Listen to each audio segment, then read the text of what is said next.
కన్నప్ప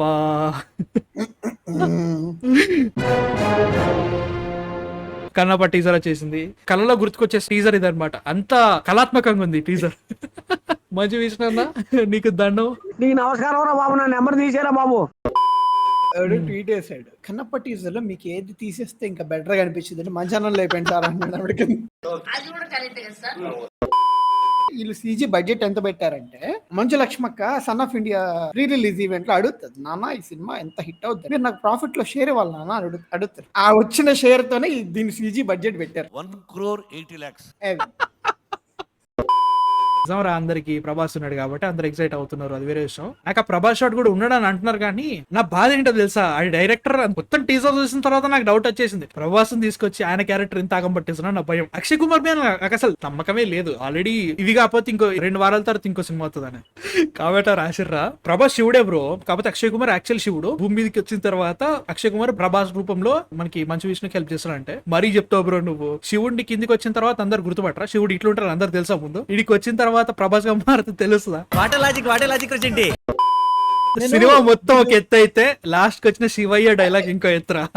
శివయ్య జగన్ మామయ్య గాల్లో ఎగురుతా బాణం వదిలితే బాణం ఎక్కడికి వచ్చిన గురు చూడకుండా కెమెరా దిగి చూస్తారేంద్ర మంచన్న.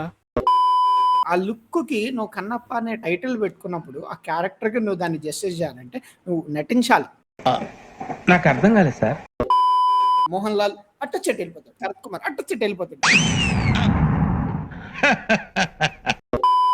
ప్రభాస్ అయితే కొంచెం వచ్చి వెళ్తాడు కానీ ఫ్రేములు తగ్గించారు. అంటే ఎందుకంటే లైక్ ప్రభాస్ కాబట్టి ఉండాలని తెలియాలి, ప్రభాస్ స్టార్టింగ్ కాబట్టి కంపల్సరీ ఉండాలి. 120లో షూట్ చేసి దాని కొంచెం ఇంకా తగ్గించుంటారు. సరే ఫైన్.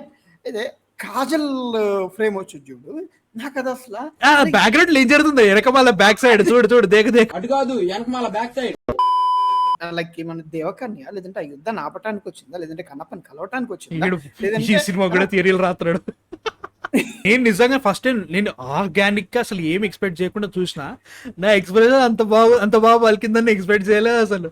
ప్రతి ఒక్కళ్ళ ఎక్స్ప్రెషన్ శివయ్య ఎలాగ వచ్చినప్పుడు నా ఎక్స్ప్రెషన్ చూడాలి, నన్ను నేను చూసుకుంటే నాకే ఎక్కువ అవుతుంది రా. ఇంకా శివయ్య 5.5 hours అంటారా ఫుటేజ్, దాన్ని 3 గంటలకు కోశారంట. నాకు అది 5.5 hours అనగా ఏమొచ్చింది చెప్పనా, నిజం చెప్పనా, బ్రహ్మోత్సవం గుర్తుకొచ్చింది. దానికి కూడా ఇలాగే జరిగింది, 5 గంటల ఫుటేజ్ 3 గంటలకు కోశారు దాన్ని. యాక్చువల్ తనికెళ్ళ భరణి గారి స్టోరీ ఇచ్చినప్పుడు ఇది నువ్వు చేయక ఇంకెవరకు ఇమ్మన్నట, మారారు కదా అసలు. ఈసారి ఏం చేశారంటే వాళ్ళు లేపుకోకుండా వేరే వాళ్ళ చదివి లేపటానికి ప్రయత్నించారు, అది వర్క్ కాకపోతే మళ్ళీ వాళ్ళే లేపుకున్నారు. నువ్వు ఫస్ట్ సీరియల్ డైరెక్టర్ అన్నప్పుడే నాకు దొబ్బుతుంది. సీరియల్ కి సినిమాకి చాలా తేడా ఉంటుంది. థియేటర్ లోకి దానికి ఒక గ్రాండియర్నెస్ ఉండాలి, దానికి ఒక పట్టు ఉండాలి, తెలిసిపోతా నీకు ఎక్కడ వీళ్ళు తప్పారని తెలిసిపోతా ఉంటది. టీజర్ నాకు అసలు ఎక్కడ కూడా అరే ఈ సీన్ బాగుందని నాకు ఎక్కడ అనిపించలేదు, ఒక్క షాట్ కూడా బాగుంది. ఇప్పుడు ప్రభాస్ అనే షాట్ బాగుందని అంటారు, ఎందుకంటే లోపల అభిమానంతో అనేస్తారు, కానీ ప్రభాస్ షాట్ కూడా అంత ఏం లేదా. ఏముందిరా ప్రభాస్ ఇట్లా షాట్లు వెళ్ళిపోయిండు, అరే అన్నిట్లో కొంచెం బెటర్ కలర్ ఆ షాట్ లేక అదే ఎక్కువ మంది చూస్తారు అనుకో, నువ్వు వదిలిపెట్టినట్టు మిగతా దాని మీద వర్క్ చేసి ఉండొచ్చు. భక్తి ఫిలిం నో లేదు, ఇది యాక్చువల్లీ తెగకి చెందిన వాళ్ళు ఒక శివలింగాన్ని కాపాడుతారు. మన భక్త కన్నప్పకి దీనికి అసలు ఎలాంటి సంబంధం ఉండదంట. నాకు భక్తి కన్నప్పలో కూడా, అంటే ఇప్పుడు ఇక్కడ భక్తి కన్నప్పలో ఐ థింక్ తెగ ఉన్నదా కన్నప్పకి లేదని అంత చూపెట్టరు మనకి, అంత డీటెయిల్ వెళ్ళరు. శివునికి కన్నప్పకి మధ్యలో జరిగే స్టోరీ ఉంటుంది జనరల్ గా. న్యూజిలాండ్ కి ఎందుకు వెళ్ళారు తెలుసా, లార్డ్ ఆఫ్ ద రింగ్స్ అక్కడనే షూట్ చేశారు కాబట్టి. లిటరల్ గా అవే గ్రాస్ ల్యాండ్స్ లో వీళ్ళు షూట్ చేశారు. అరే ఒక్కటే రోజు షూట్ చేసినట్టు అనిపించట్లే అన్ని సీన్ లో కదా, ఫుటేజ్ అని ఒకే రోజు చేయలేదు కాకపోతే సేమ్ అదే టెంప్లేట్ అవే ఉన్నాయి.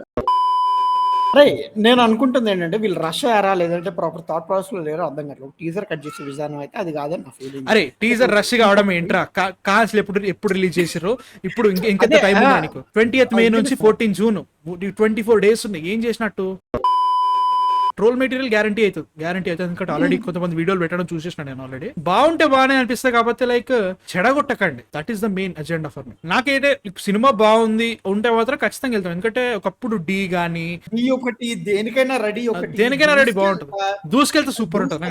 అది ఎందుకు ఫ్లాప్ అయింది ఇప్పటికీ అర్థం కాదు నాకు.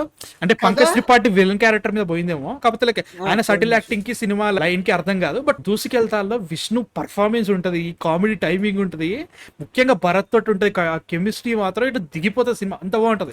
అది ఆడలేదురా ఆ సినిమా ఆడలేదు. రాస్టర్ ను విష్ణుది ఇద్దరు అల్లుళ్ళ కింద వెళ్తారా. ఆడో రకం ఈడో రకం, ఆడో రకం ఈడో రకం.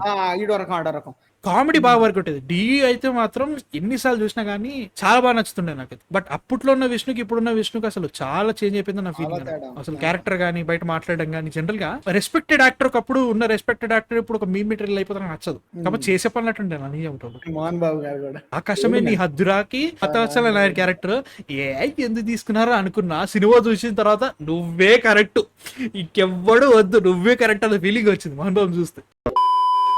జనరల్ గా ఒక ప్రోమో గానీ ఒక ట్రైలర్ గానీ రిలీజ్ చేయడానికి మెయిన్ కారణం ఏంటి? ఆ టీజర్ ని ట్రైలర్ ని జడ్జ్ చేసి సినిమా చూడాలా లేదా అని మనం డిసైడ్ అయ్యి కానీ థియేటర్కి వెళ్తాం. That is the most important thing. Every promo, poster కానీ, ఒడిసే ట్రైలర్ కానీ, టీజర్ కానీ ఏదైనా కానీ ఈ సినిమా నాకు ఇంట్రెస్ట్ క్రియేట్ చేసింది, ఈ సినిమా నేను థియేటర్కి వెళ్ళాలి అనే ఒక థింకింగ్ ని అది ఏ రకంగా పెంచిందా తగ్గించిందా అనే దాని మీద జడ్జ్ చేస్తాం. టీజర్ అండ్ ట్రైలర్ ఉన్నదే జడ్జ్ చేయడానికి, దాన్ని బట్టే కానీ సినిమాకి వెళ్ళాలో డిసైడ్ అవుతాం. ఇప్పుడున్న టీజర్ ట్రైలర్లు ఎట్లున్నాయంటే నేను ఓటీటీలో చూడాలి, థియేటర్లో చూడాలి. అట్లాంటప్పుడు దట్టు చాలా బడ్జెట్ పెడుతున్నారు అనిపిస్తుంది. ఐ డోంట్ థింక్ సో అంత పెద్ద బడ్జెట్ పెట్టట్లేదు, బట్ స్టిల్ అంత పెడుతున్నారు అన్నప్పుడు ఒకవేళ టీజర్ అట్లా జడ్జ్ చేయాలంటే ఆబ్వియస్లీ జడ్జ్ చేయాలి బ్రో. ఇప్పుడు you're paying around 250 rupees with parking, నీ తిండి, ఖర్చు, ట్రాఫిక్, నీ time of day, everything.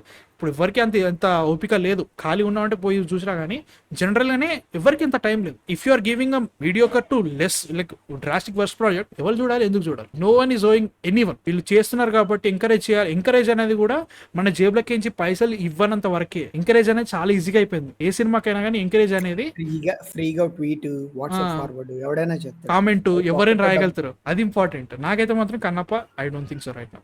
So yeah, that is one Kannappa. Me thoughts ఏందో చెప్పాను నాకు. It's going to be officially our most viewed video in our channel. Upload me to subscribe. most trolled teaser in the entire world.